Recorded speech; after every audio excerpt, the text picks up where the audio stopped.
옛날에 목적이 이끄는 삶이라는 그 유명한 이벤트가 있었습니다.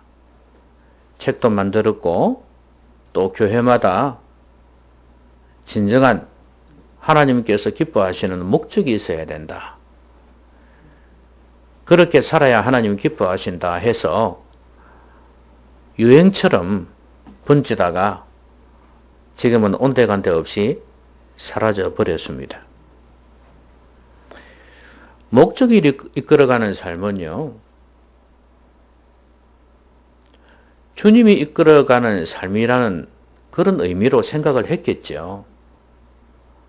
그러니까 하나님께서 원하시는 목적, 그것에 충실하면 된다는 생각이었을 것입니다. 그러나 목적이 무엇인지를 안다고 해서 우리의 삶이 하나님 기뻐하시는 삶이 되는 것은 아닙니다. 하나님께서 기뻐하시는 삶은 내가 누구인가가 분명해져야 합니다. 내가 어떤 사람인가가 분명하지 않은데 아무리 좋은 목적, 아무리 좋은 비전을 이야기를 한다고 해서 내가 그렇게 살아가는 것은 아니거든요. 그러니까 내가 어떤 사람이 되느냐 하는 것이 참 중요합니다. 그래야 비전도 목적도 의미가 있어지는 거 아니겠습니까? 내가 누구냐 하는 것은 정체성이라고 그렇게 이야기를 합니다. 이 정체성, 내가 누구냐를 바로 아는 것, 그리고 그런 사람이 되어가는 것, 그것이 얼마나 중요한지 모릅니다. 여러분, 영화나 드라마 같은 데서 그런 경우 있지 않습니까? 왕의 딸이고 왕의 아들인데 자기가 누군지 몰라가지고 저 시골에 어떤 사람에 의해서 길러졌다가 나중에 자기가 왕자인 것을 알고 공주인 것을 알고 그래서 다른 인생을 사는 거 보지 않습니까? 그런 사람들은 자기가 누구인지를 알고 난 뒤에는 그냥 거기에 숨어서 살지는 않더라고요. 결국에는 왕궁으로 나오더라고요. 그래서 이 왕자의 자리 아니면 또 공주의 자리 이런 걸 놓고 치열한 싸움을 벌입니다. 어떤 사람은 거기에서 죽기도 하고 어떤 사람은 자리를 차지하기도 하고. 왜 이런 일이 생기나요? 내가 누구인지를 알았기 때문입니다. 여러분, 사도 바울 같은 사람 있잖아요.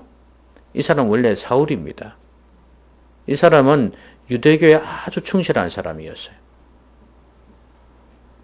집안 자체가 그렇고 자기도 거기에 큰 열정이 있었습니다.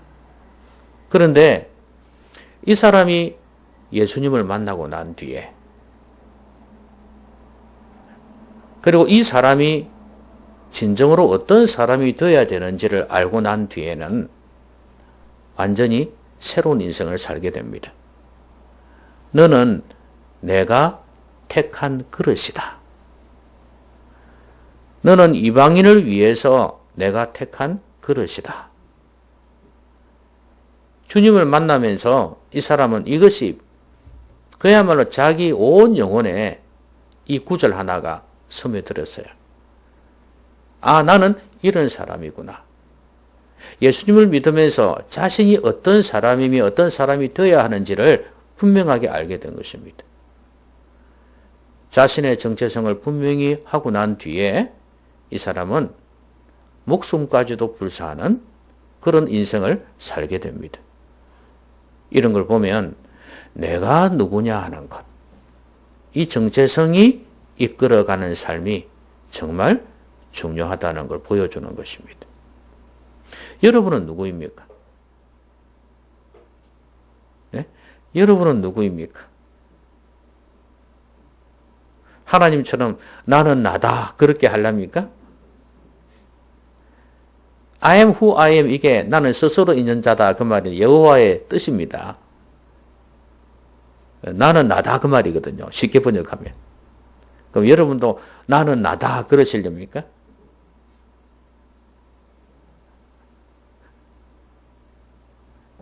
여러분은 성도입니다.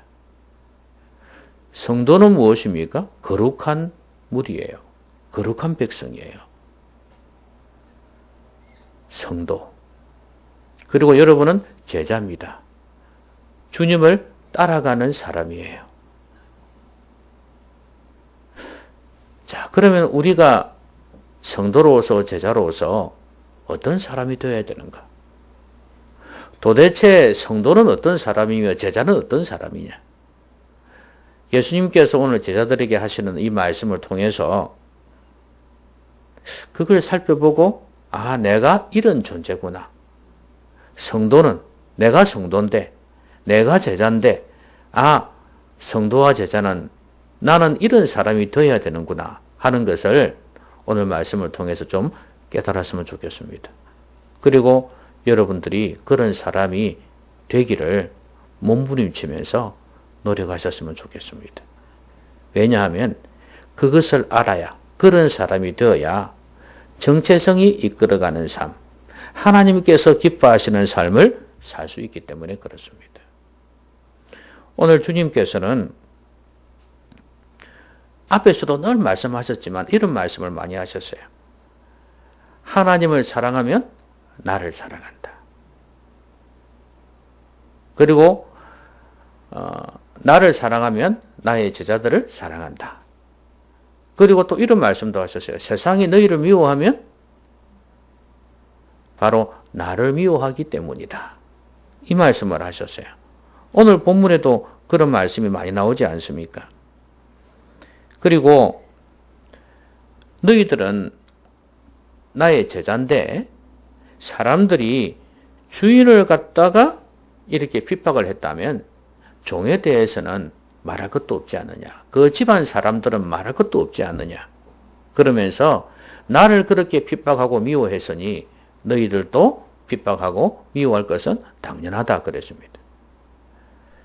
자, 이런 말씀들을 보면 아, 성도는 주님과 공동 운명체라는 걸 알 수 있어요. 공동 운명체가 뭡니까? 죽어도 같이 죽고 살아도 같이 사는 거 아니겠습니까? 여러분 성도는 예수님을 믿은 순간 그러니까 포도나무에 가지가 우리는 접붙임을 당했죠. 우리는 원래 포도나무 가지 아니잖아요. 유대인들이 그렇다고 그랬죠. 우리는 원래 아니에요. 그런데 접붙임을 받았습니다.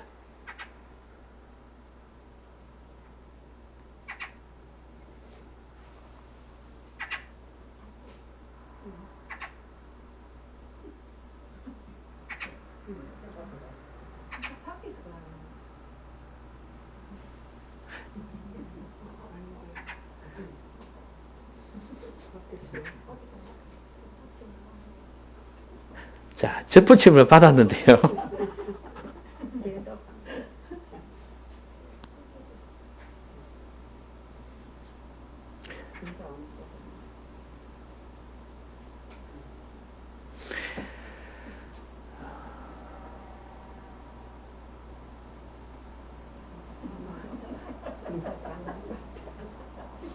갑자기 새가 우는 바람에 제가 정신을 잃었습니다.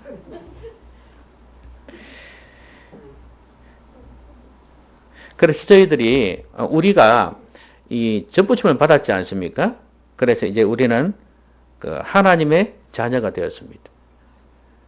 그러면 이제 나무 가지나 나무 몸통이나 같은 공동 운명체예요. 그러니까 우리가 주님을 믿은 순간 이제 우리는 하나님의 자녀가 된 것입니다. 공동 운명체예요.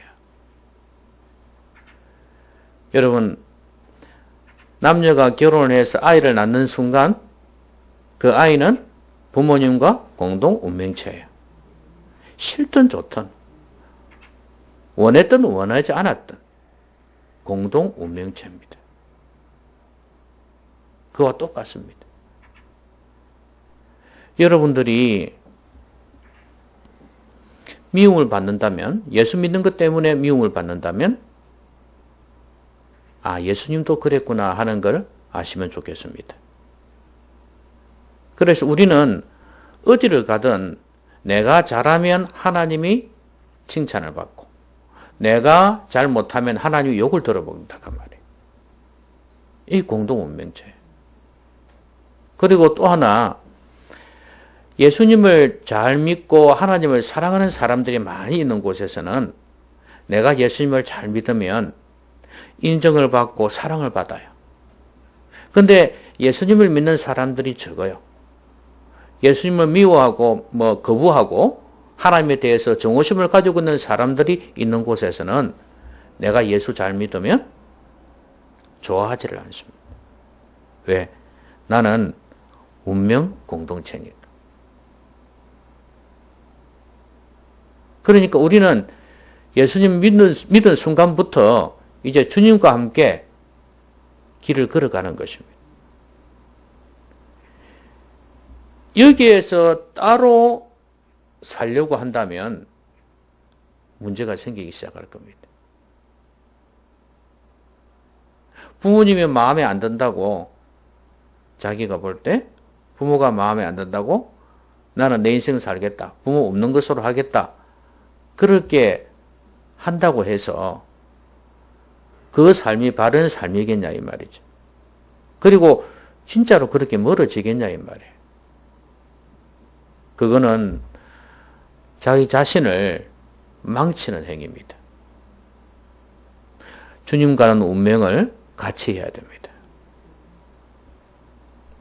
여러분이 살아가면서 고난을 당할 수도 있고 어려움 당할 수도 있습니다. 그때마다 여러분 이걸 기억하십시오. 내가 예수님과 한편이다. 그 어려운 가운데에서 예수님도 고난받았기 때문에 나도 고난받는다. 이렇게 생각을 하셔야 됩니다.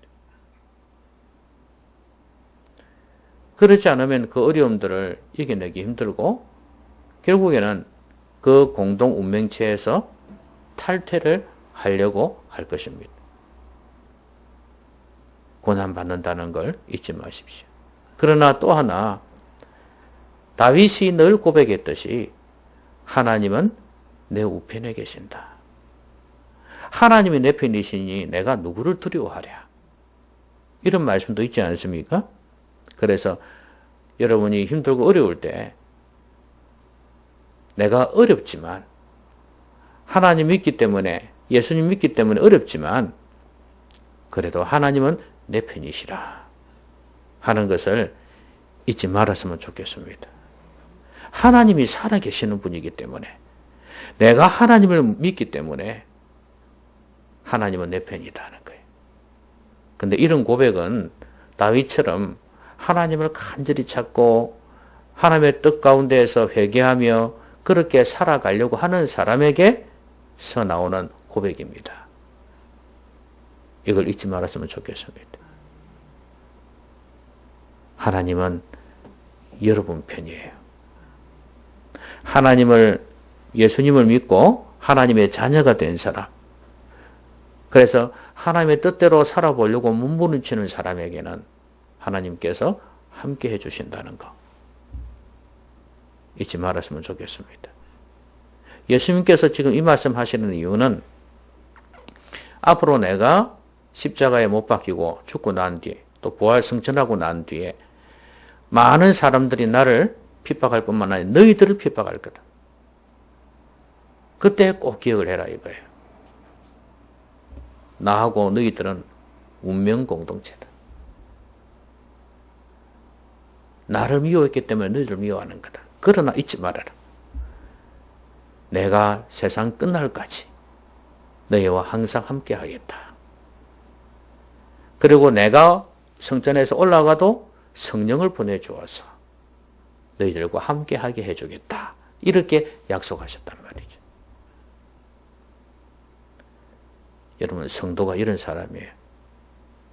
늘 주님과 동행하시고 함께 하시기 바랍니다. 자, 그런데 이런 말씀을 하셨습니다.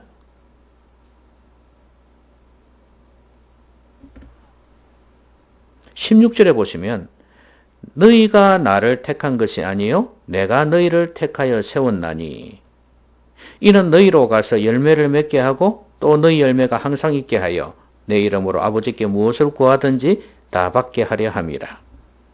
여러분 성도가 어떤 사람이라고 말씀합니까? 하나님 예수님께서 주님께서 먼저 우리를 택하셨다는 거예요. 물론 이 구절은 그거예요. 예수님께서 제자들을 부르셨지 않습니까? 그래서 이제 내가 너희들을 먼저 택했다는 그 말씀인데 하나님께서도 우리를 택정하셨지 않습니까? 바울 서신에서 늘 이야기하고 있듯이 하나님께서 우리를 택하셨어요. 그럼 성도는 어떤 사람이냐? 주님과 공동 운명체라 그랬죠? 그 다음에 성도는요, 하나님의 택하심을 받은 자라는 거예요. 이게 무슨 의미냐 하면, 내가, 여기 보면 그런 말씀 있지 않습니까? 너희가 나를 택한 것이 아니라 그랬지 않습니까? 여러분, 우리가 주님을 택한 게 아닙니다. 주님께서 우리를 택하셨어요. 믿어진다는 게 참 쉬운 게 아닙니다, 여러분.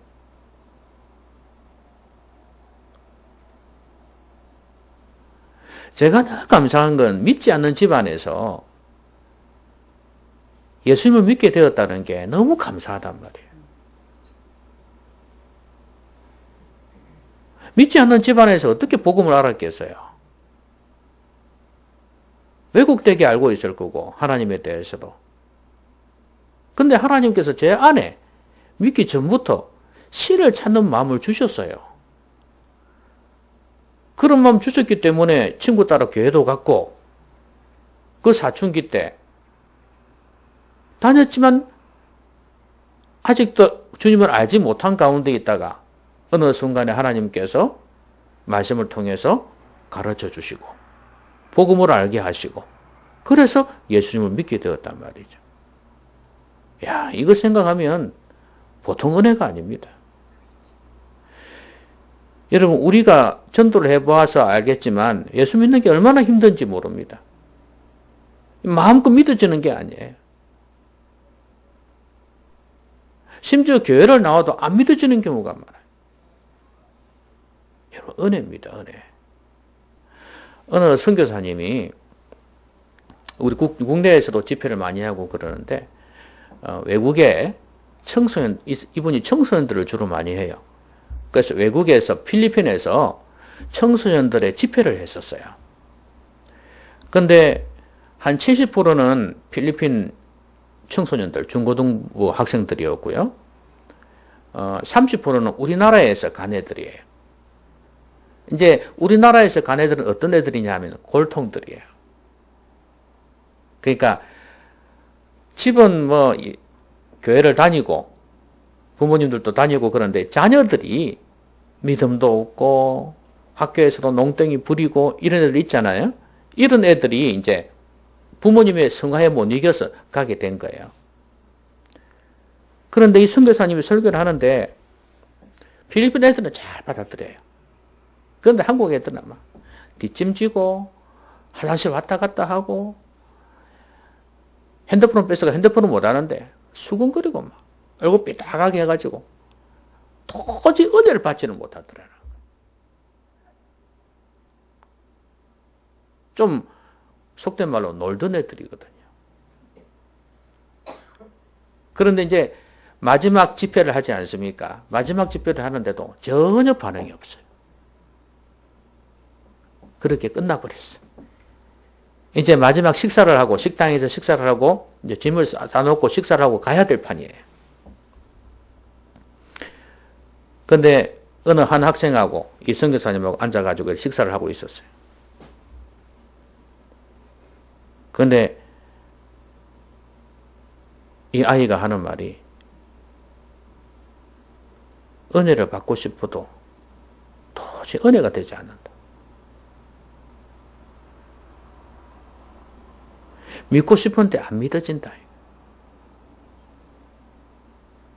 여러분 이 심정 이해됩니까? 자기 부모들도 예수를 믿어.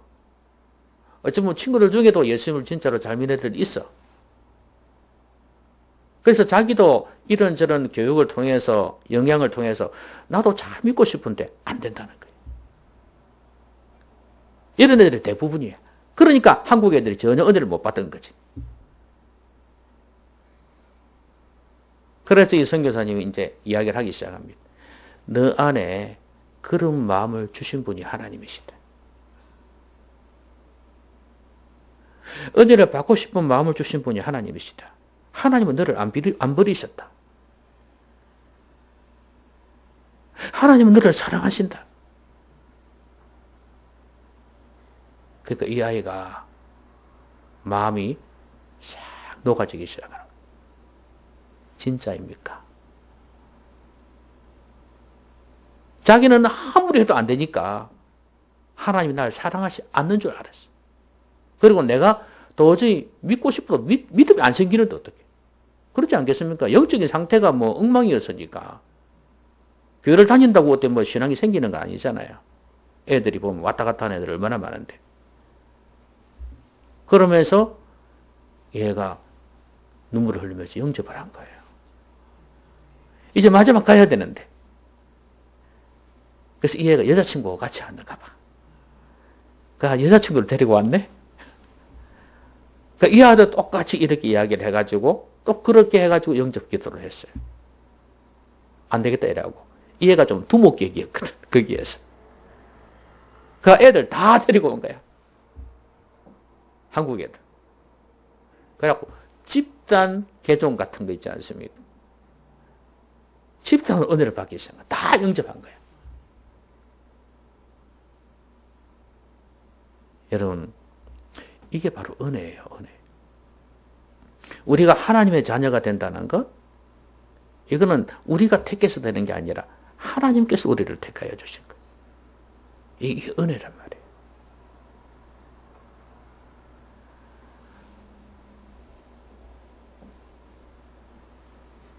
내가 믿어지지 않을 때는 하나님 앞에 긍휼을 구하는 거예요. 아까 그 학생처럼. 믿고 싶은데 안 믿어집니다, 하나님. 긍휼하게 해주십시오. 믿음 좋은 저 사람들처럼 확신 가운데 있게 해주십시오. 그리라도 기도하면 하나님께서 때가 되어서 거듭나게 해주실 것입니다.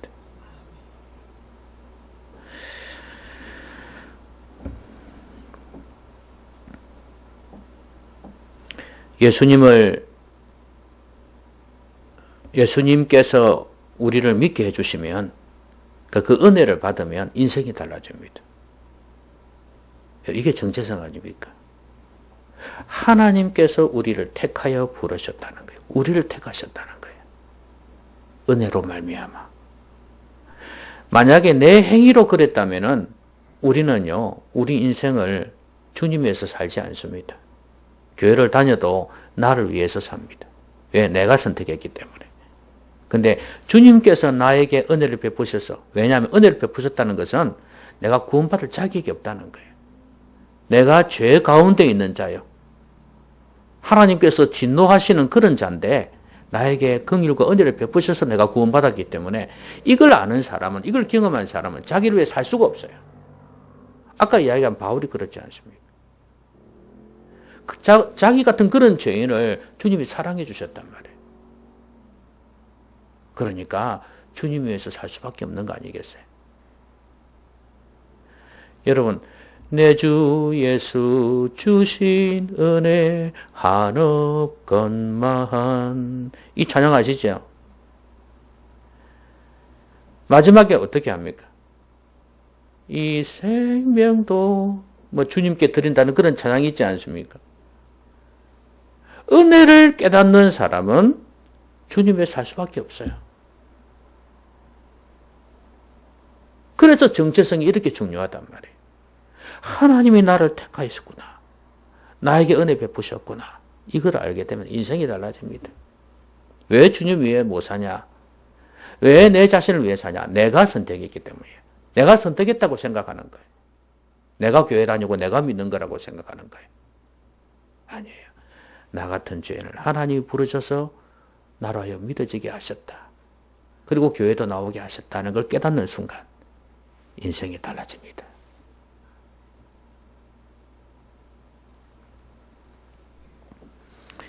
여러분 마리아 아시죠? 예수님의 그 어머니 마리아. 이 사람이 천연대 아기를 배웠습니다. 뭐 옛날이나 그 당시나 우리 옛날이나 그 당시나 뭐 다 비슷할 건데 처녀가 아기를 가졌다. 이거는 유대인들 율법으로 뭐 돌로 쳐 죽여야 됩니다. 근데 하나님께서 천사로 나타나셔갖고 말씀하셨을 때, 천사를 통해 말씀하셨을 때, 이 사람은 그걸 받아들이게 됩니다. 계집종이니 주의 뜻대로 하라고. 근데 그 천사가 그랬습니다. 은혜를 받은 자여. 그랬어요. 어떤 책에 보니까 10대라고 그랬어요. 마리아가 그때 결혼하기 전이니까 10대 후반쯤. 그 당시에 결혼 연령이 그렇다고 그 말이겠죠. 그 순수한 처녀에게 하나님이 임하셔서 은혜를 받은 자요. 이 사람이 아기를 이렇게 유산시킬 수도 있잖아요. 근데 그 당시도 그런 방법이 안 있었겠습니까? 우리 옛날에는 뭐 재물을 마신다든가 뭐 위에서 떨어진다든지 막 그렇게 했다고 그러더라고요. 애 떨어지게 하기 위해서. 그런데 그 당시도 그런 게 있었을 터인데 이 사람은 이 아이가 보통 아이가 아니구나. 그리고 나에게 임한 이런 놀라운 일들을 보면 이게 지금 보통 일이 아니구나 하는 걸 깨달은 거예요. 하나님의 은혜를 입었다는 말이 맞는 모양이다. 그래서 자신은 그 온갖 모욕, 비난을 감수하고서 아기를 낳은 거예요. 여러분 처녀가 아기를 가졌다고 생각해 보세요. 요셉이 아무리 꿈에서 말씀하시고 햄몽하여 가로되 말씀하셔도 쉽지가 않을 거예요. 그렇지만 하나님의 임재를 경험한 사람들이 이 두 사람은. 그리고 은혜를 받은 자라는 것을 자기가 알고 있습니다. 마리아는. 그걸 깨달은 순간 어떤 모욕도 감당해내지 않습니까? 여러분 우리가 하나님의 은혜를 받은 자라는 걸 아는 게 참 중요합니다. 하나님 우리를 택하셨어요. 이거 분명히 하셔야 됩니다. 나는 내가 그냥 믿은 줄 아는데 천만의 말씀이에요. 내가 진짜로 믿든 가짜로 믿든 간에 내게 주시는 진짜 믿음은 하나님이 주시는 거다. 이걸 잊지 마십시오.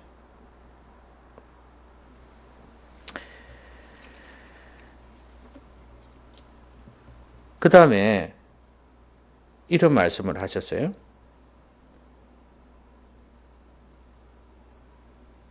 내가 너희를 택하여 세웠나니 이는 너희로 가서 열매를 맺게 하고 또 너희 열매가 항상 있게 하여 내 이름으로 아버지께 무엇을 구하든지 다 받게 하려 함이라.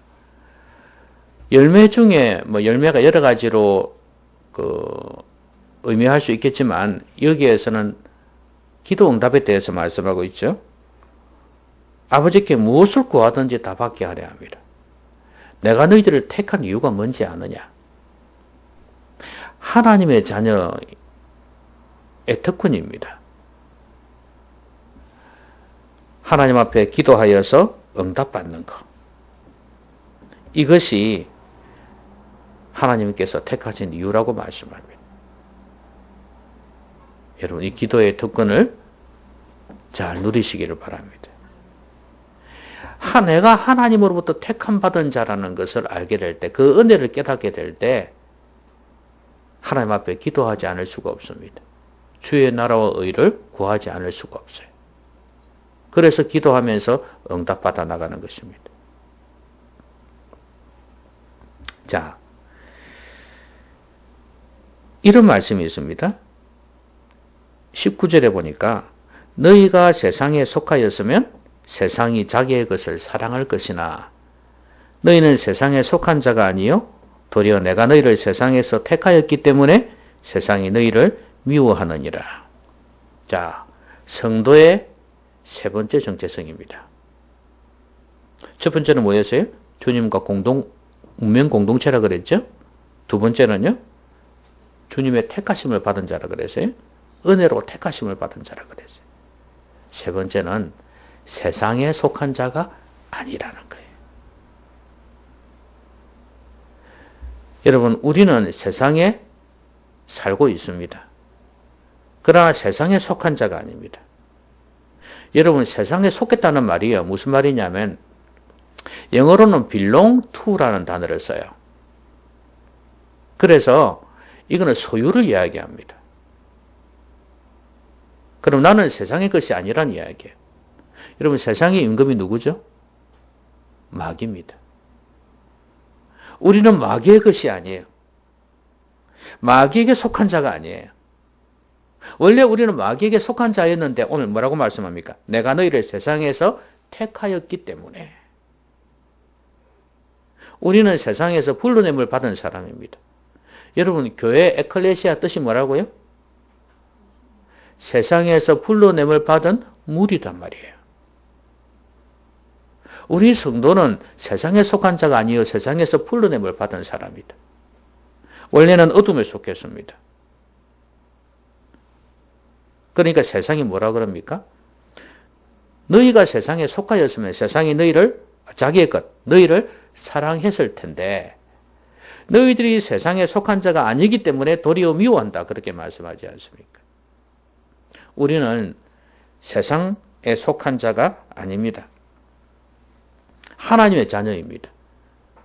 그러니까 세상이 우리를 미워할 수밖에 없습니다. 자기 편이 아니니까. 여러분, 우리는 세상에서 불러냄을 받았죠? 그러면 우리는 세상으로 돌아가려고 해서는 안 됩니다. 세상을 사랑해서는 안 된다 그 말이에요.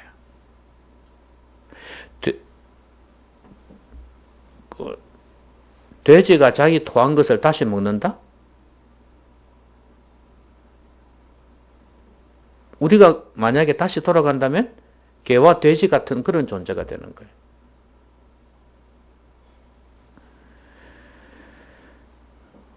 우리를 왜 세상에서 불러내셨을까요?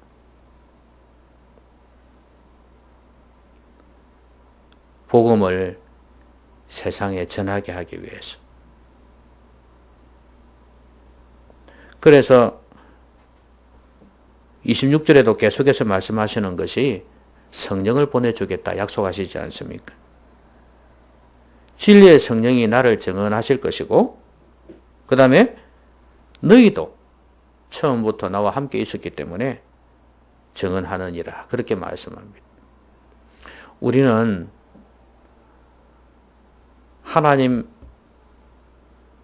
부르심을 받아서 세상에 복음을 전해야 될 사람들입니다. 세상에 속한 자가 아니기 때문에 세상은 마귀에 속해 있기 때문에 복음을 전해서 그 영혼들이 주님께로 돌아올 수 있도록 해야 된다. 그 말씀이에요. 여러분, 세상이 왜 예수님을 싫어했을까요? 예수님 당시에 왜 세상이 예수님을 싫어했을까요?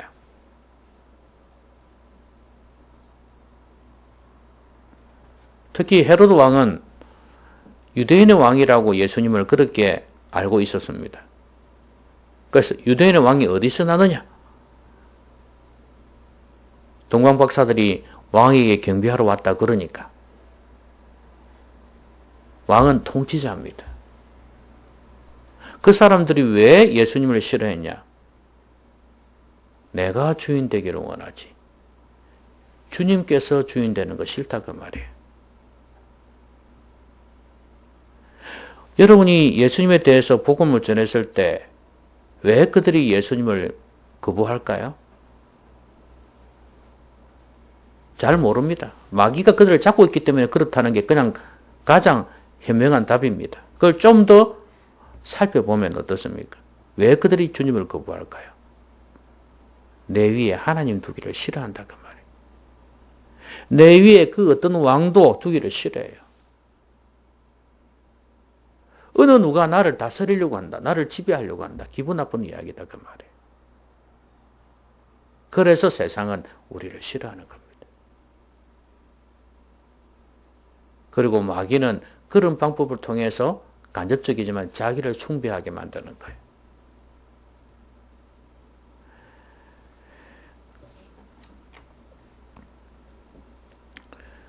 우리가 세상에 속하지 않기 때문에 세상에서 미움받는 것은 당연하다고 생각해야 됩니다. 그러면서도 우리는 어두운 세상에 빛을 비추어야 됩니다. 성령을 보내주시겠다는 이유가 뭐예요? 바로 그것 때문이에요. 땅끝에 이르러 내 증인이 되게 하겠다. 그것 때문에 성령을 주시겠다고 그랬어요. 성령이 너희에게 임하시면 너희가 권능을 받고 예루살렘과 온 유대와 사마리아와 땅끝까지 이르러 내 증인이 되리라. 여러분, 세상과 한편 아니죠? 세상과 한편이면 복음 전할 이유가 없지 않습니까? 같이 어둠 속에 있는데, 같은 편인데. 근데 나는 세상에 속한 자가 아니기에 나는 어둠에서 빛으로 나왔기 때문에 어둠의 빛을 비출 책임이 있는 거예요.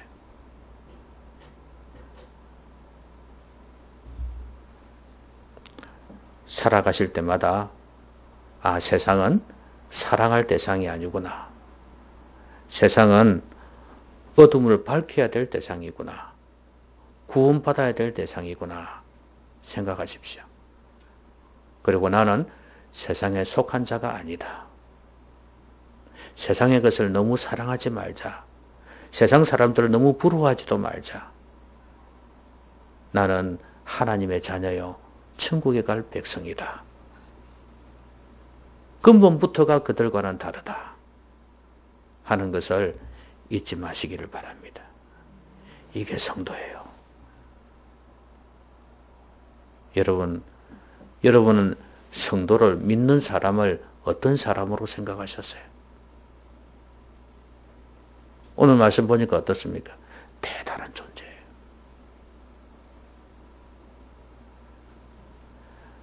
하나님의 백성, 성도, 하나님의 자녀, 제자는요, 주님과 운명 공동체예요. 고난도 같이 받아야 돼요. 그러나 나중에 영광도 같이 누리게 될 것입니다.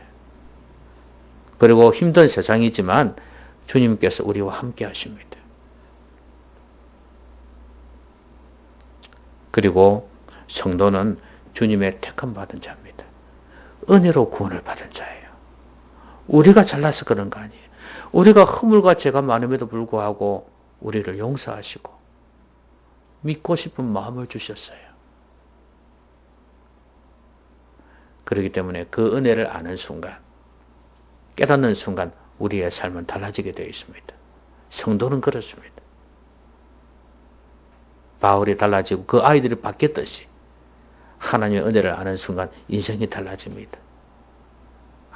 내 같은 죄인을 살리셨구나. 이제 내 삶을 주님 위해 살아야지. 그래서 마지막에 세상에 속한 자가 아니라는 것을 깨닫고 이 세상은 어둠 가운데 처해 있다는 거 알고 그들이 추구하는 것이 전부가 뭐예요? 육신의 정욕, 안목의 정욕, 이생의 자랑임을 알고 이들에게 복음을 전해서 이들이 빛 가운데로 나오게 해야 되겠구나. 그걸 깨닫게 된단 말이에요. 근데 내가 그 세상의 것을 사랑해버리면 빛을 비출 수가 없잖아요. 여러분은 성도입니다.